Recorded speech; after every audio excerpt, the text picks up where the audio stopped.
Every single day, we're faced with moments that test our patience and rattle our calm.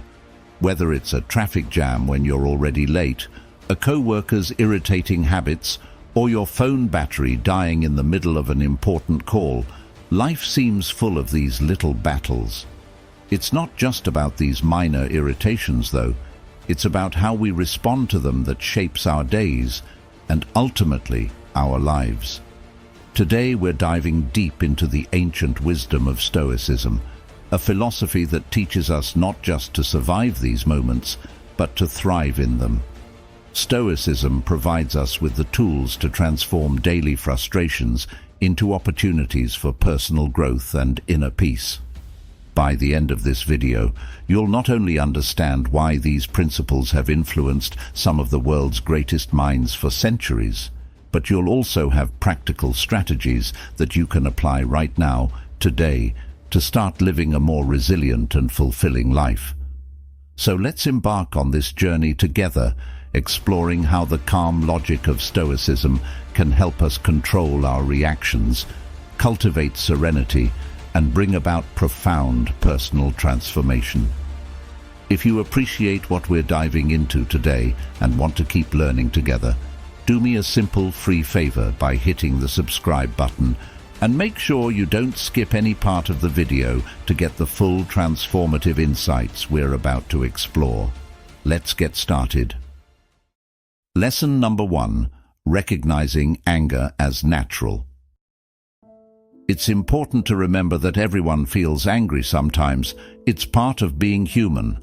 But here's where Stoicism steps in with its profound wisdom. Stoicism teaches us that while we can't always control what happens to us, we can control how we respond. This is pivotal in transforming our relationship with anger. Think about it. When something goes wrong or someone frustrates us, our first instinct might be to react with anger. But what if, instead, we paused and considered this reaction? Stoicism encourages us to see these moments as opportunities to practice virtues like patience, understanding, and resilience. By acknowledging anger as a natural emotion, we set the stage for learning how to handle it more effectively.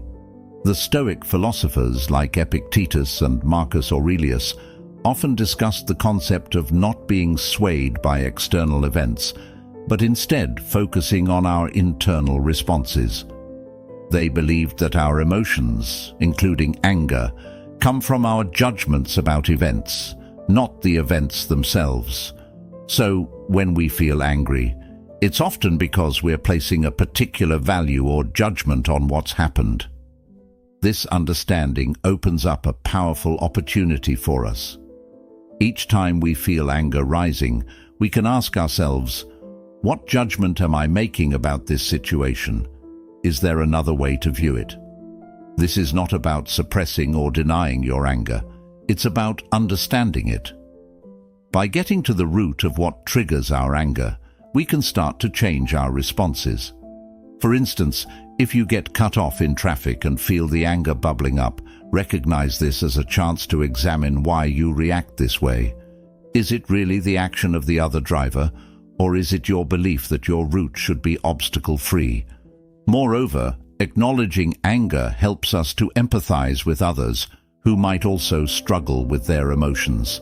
This empathy can deepen our connections and improve our interactions. It's about compassion, both for ourselves and for others, as we navigate the complexities of human emotions. Lesson number 2: focus on what you can control. This idea is at the heart of Stoic philosophy and is incredibly liberating once you truly grasp it. Think about it. So much of our frustration and anger stems from situations or people we simply can't change, no matter how much we might want to. The Stoics, like the wise Marcus Aurelius, taught that the real power lies in recognizing the difference between what we can control and what we can't. You control your thoughts, your decisions, and your actions. That's it. Everything else is more or less out of your hands. Other people's actions, the weather, the past, and much of the future. But here's where it gets interesting. By focusing on our own reactions and attitudes, we reclaim a tremendous amount of power. Instead of wasting energy on the uncontrollable, we invest it in what we can actually influence. Let's make it practical. Say you're working on a group project and someone isn't pulling their weight. It's easy to get frustrated, right? You might even feel your temper rising, but ask yourself, what part of this situation can I actually control? You can't make your teammate work harder, but you can control how you respond to the challenge. Maybe it's a conversation about expectations, or perhaps it's reallocating work within the group. By shifting your focus like this, you not only reduce your own stress, but also open up more constructive ways to address the problem. Another aspect of this Stoic principle is accepting that some things are just beyond our control. This acceptance doesn't mean resignation, it means understanding where our power truly lies. It's about not letting external events dictate your peace of mind. For instance, if you're stuck in traffic and you're getting irritated because you're going to be late, pause and think, can I control the traffic? No. But what can I control? Your reaction. Maybe you turn on an audiobook or some calming music, or use the time to think through your day. The beauty of focusing on what you can control is that it gradually builds a stronger, more resilient mindset. Over time, you'll find yourself less shaken by life's ups and downs because you know where your responsibilities lie and where they don't. This isn't about suppressing your feelings, but about channeling your energies more productively. Lesson number 3. Practice mindfulness. This is about being fully present in the moment, aware of where we are and what we're doing, without being overly reactive or overwhelmed by what's going on around us. This aligns beautifully with Stoic teachings, which emphasize awareness of our thoughts and actions and maintaining control over our reactions to external circumstances. So, why practice mindfulness? Because it helps us to pause between our experiences and our reactions to them. By becoming more mindful, we can choose responses that align with our values and goals instead of getting swept away by emotions. This is particularly useful when dealing with anger or frustration. For example, when someone says something that upsets you, instead of immediately reacting or snapping back, mindfulness allows you to take a step back. You notice your emotional surge, but choose to observe it passively without acting on it immediately. This space that mindfulness creates is not just calming, it's empowering. It gives you the chance to choose a response that you won't regret later. Let's talk about how to incorporate mindfulness into daily life, because it sounds great in theory, but it's in the practice that the real magic happens. One simple technique is to focus on your breathing. When you find yourself feeling anxious or angry, take a moment to concentrate on deep, slow breaths. This focus pulls your mind away from the triggers of stress or anger and brings you back to what you can control, your breath. Another practical method is what I like to call mindful observation. Choose an ordinary task or moment, like drinking a cup of coffee. Focus all your senses on this experience. Notice the aroma, the heat of the cup in your hands, the taste. This practice of engaging fully with the present moment can transform an ordinary experience into a richer, more textured moment. What's fascinating about this is that it trains your brain to apply the same level of awareness to more challenging situations. When anger or frustration arises, you'll be better equipped to handle it with the same focus and calm. Stoicism also teaches us about the impermanence of our experiences. Nothing lasts forever, not even our emotions. Mindfulness complements this by helping us to experience our feelings without judgment. Acknowledge that you're angry, recognize it, but also remind yourself that this anger is just a passing state. It's not who you are, and it doesn't control you unless you let it. Lesson number 4. Accept impermanence. The idea that everything changes and nothing lasts forever is a universal truth that can help us navigate life's ups and downs with more grace and less frustration. It's about understanding that our circumstances, emotions, and even our thoughts are constantly in flux, and learning to embrace this constant state of change rather than resisting it. Think about how often we get upset because things didn't go as planned. Maybe it was a job promotion that didn't come through, a relationship that ended unexpectedly, or a sudden change in our health. Our first reaction might be to resist these changes, to get angry or sad. But Stoicism invites us to look at these situations differently, through the lens of impermanence. When we truly grasp that nothing is permanent, we start to realize that our anger or disappointment is also temporary. This doesn't diminish the importance of our feelings, but gives us a more balanced perspective on them. Embracing impermanence allows us to live more in the present and worry less about the past and the future. If you know that everything is temporary, you begin to appreciate your experiences and the people around you more deeply. You don't take things for granted because you're aware that circumstances can change at any moment. This awareness can be incredibly freeing. It reduces the sting of negative events and enhances the joy of positive ones. Now, how do we practice accepting impermanence in daily life? Start by reflecting on the transient nature of your surroundings and experiences. For example, watch how the seasons change, observe how your feelings shift throughout the day, or how your relationships evolve over time. These observations can be reminders that change is the only constant. Another way to integrate this into your life is by adjusting how you respond to disruptions or unexpected changes. Instead of reacting with frustration when something doesn't go your way, take a moment to acknowledge that this change is part of a bigger flow of life. It's an opportunity to adapt and grow. Think about a time when something didn't work out as you had hoped, and then something better came along. Often, it's only in hindsight that we see how these changes were beneficial.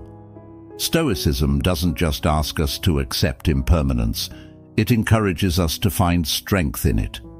Each change and ending is a chance to practice resilience and flexibility. By fostering this mindset, we not only cope with life's challenges more effectively, but also learn to move through them with a sense of peace and anticipation for what's next. Lesson number 5. Understand your emotions. The Stoics believed that becoming aware of the root causes of our emotions could lead to greater self-mastery. When we understand our emotions, we are better equipped to respond to life's challenges in ways that are aligned with our values and goals, rather than simply reacting out of habit or impulse. Every emotion we experience, whether it's anger, joy, sadness, or fear, is triggered by our perceptions of the world around us. For example, if you feel angry when someone interrupts you while speaking, it's worth exploring why. Is it because you feel disrespected?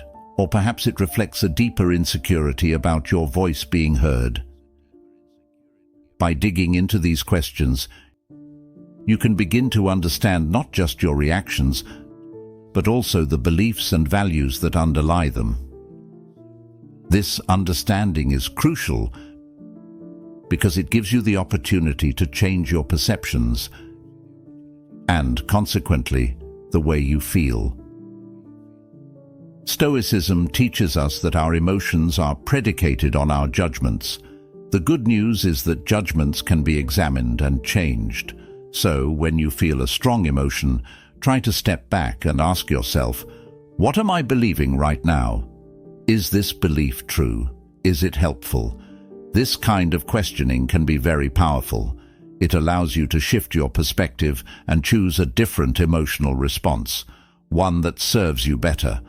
For instance, if you're feeling anxious about a work presentation, it might be because you believe that you must perform perfectly in order to be respected.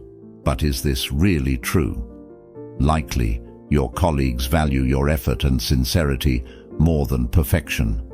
Recognizing this can alleviate some of your anxiety and help you approach the situation with more calmness and confidence.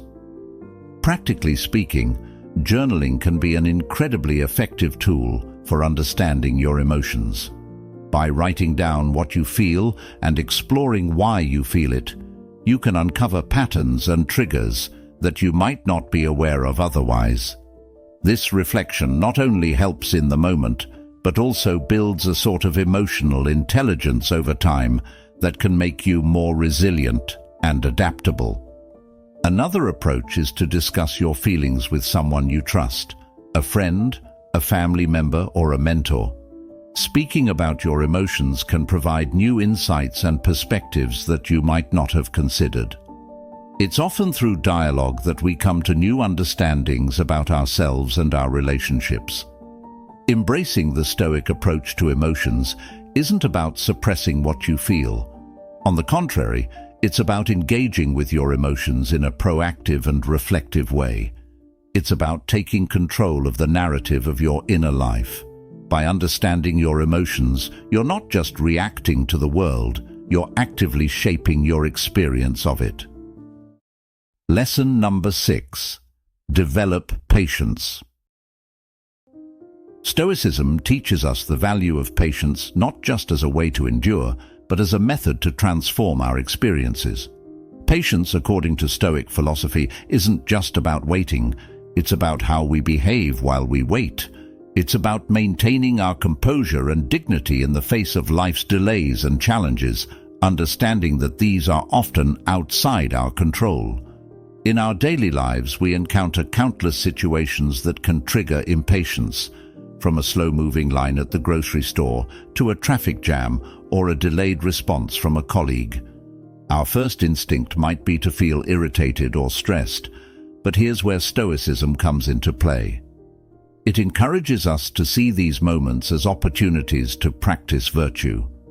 Every instance of delay is a chance to exercise patience, to reinforce our ability to stay calm and collected. So, how can we develop patience in practical terms? One effective approach is to adjust our expectations. Often, our impatience stems from a mismatch between our expectations and reality. If we start by acknowledging that delays and obstacles are natural parts of life, we're less likely to get upset when they occur. This doesn't mean lowering our standards, but rather aligning our expectations with the fact that the world won't always operate according to our preferences. Another key method is to use the moments of waiting as opportunities for growth and reflection. If you're stuck in traffic, instead of fuming over the delay, you can turn it into a valuable time. Listen to an audiobook, practice deep breathing, or simply reflect on your day. This shift in perspective turns a frustrating situation into a productive or relaxing one. Practicing mindfulness is also a powerful ally in developing patience. By being present in the moment and fully engaging with it, we can distance ourselves from the feelings of urgency and restlessness that often accompany waiting. Mindfulness helps us cultivate a peaceful state of mind that buffers us against the stirrings of impatience. Stoicism not only advocates for patience, but also for understanding the impermanence of our current state. Remembering that this too shall pass can help us endure unpleasant situations. Whether it's waiting for a delayed flight or enduring a long recovery from an illness, the knowledge that it is temporary makes it more bearable. Finally, celebrating small victories is crucial in developing patience. When you manage to stay calm during a situation that would normally make you impatient, acknowledge and reward yourself for this achievement. This reinforces the behavior and makes it more likely to become a habit. Lesson number 7. Practice forgiveness. This is one of those transformative experiences that not only changes the way we relate to others, but also profoundly affects our inner peace. Forgiveness, in the Stoic sense, is not about condoning wrongdoings or forgetting the harm done. It's about freeing ourselves from the emotional burden that comes from carrying grudges. Forgiveness requires a strong sense of self-awareness and control over one's emotions, qualities that Stoics strive to develop. It involves recognizing that our anger and hurt, while natural and valid responses to perceived injustices, are ultimately within our control. This doesn't mean that the process is simple or immediate. Forgiveness can be challenging. It often requires a deliberate, concerted effort to let go of deep-seated feelings of injustice. Consider the power that comes from deciding not to allow someone else's actions to disturb your inner tranquility. This is the essence of Stoic forgiveness. It's about making a conscious choice to not let past actions continually affect your present state of mind. This decision helps you reclaim your emotional energy and focus it on more constructive pursuits that align with your values and goals. Now, how do we start practicing forgiveness in everyday life? It begins with the recognition that all humans are fallible, ourselves included. We all make mistakes, sometimes out of ignorance, sometimes out of malice. Reflecting on our own shortcomings can help us develop empathy towards others, making it easier to forgive. Another Stoic practice is to consider the bigger picture.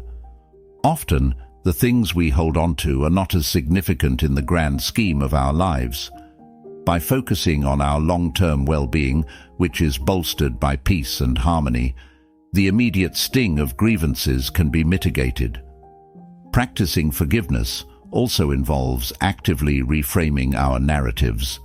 Instead of viewing yourself as a victim, which can perpetuate feelings of anger and helplessness, try to see yourself as a survivor, or even a hero of your story, one who has overcome challenges and emerged stronger. This shift in perspective not only facilitates forgiveness, but also empowers you in your life's journey. Moreover, engaging in meditation or mindfulness exercises can assist in the process. These practices help calm the mind and provide the space needed to process emotions more rationally and less reactively. As you sit quietly and focus on your breath, allow thoughts of forgiveness to enter your mind, picturing those you feel have wronged you, and imagine sending them thoughts of goodwill. This doesn't mean you accept the wrong, but you are choosing to release its hold over you. Finally, it's important to understand that forgiveness is a process, sometimes a lengthy one. It doesn't happen all at once, and that's perfectly okay. Each step towards forgiveness, no matter how small, is a step towards a freer, more emotionally balanced life. Lesson number 8. Practice self-control. At its essence, self-control allows us to pause before reacting, giving us the time to consider whether our impulses align with our long-term goals. For instance, if you're trying to lead a healthier lifestyle, self-control is what helps you choose not to eat that late-night junk food. In emotional situations, self-control helps you hold back a harsh word or an angry reply, preserving relationships and maintaining peace of mind. How can we strengthen this essential skill? One effective Stoic practice is to regularly reflect on our actions and their consequences. This could be as simple as taking a few minutes each evening to think about the choices you made throughout the day. Were there moments when you lacked self-control? What triggered it? Understanding these patterns is the first step towards managing them. Another powerful technique is to set clear, personal rules for behavior based on your values. Stoicism teaches us that living according to rational principles is key to a good life.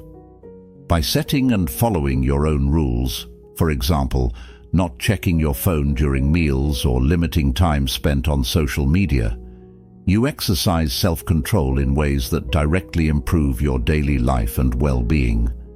Visualization is another tool that can be incredibly helpful. Before entering a situation where you know you might be tempted to act impulsively, take a moment to visualize yourself handling the situation with calm and restraint. Imagine the satisfaction you'll feel from acting in accordance with your principles.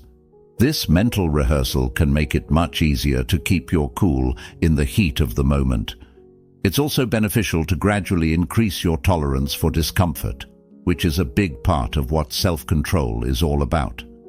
The Stoics believed that by voluntarily exposing ourselves to discomfort, whether it's cold showers, fasting, or resisting urges, we can strengthen our willpower. These practices teach us that we can endure discomfort and that it's often not as bad as we fear. This realization directly feeds into our ability to exercise self-control in more complex emotional or social situations. Lastly, remember that practicing self-control is a journey, not a destination. There will be times when you falter. That's just part of being human. What matters is that you recognize these moments, learn from them, and continue to strive for improvement. Each act of self-control, no matter how small, is a victory in its own right and a step towards becoming a wiser, more balanced person. Thank you for joining me today at Stoic Journal. Remember, every step towards mastering your emotions is a step towards a more peaceful life. Don't forget to check out one of the suggested videos on your screen to continue your journey in Stoicism. Together, we're not just learning, we're transforming.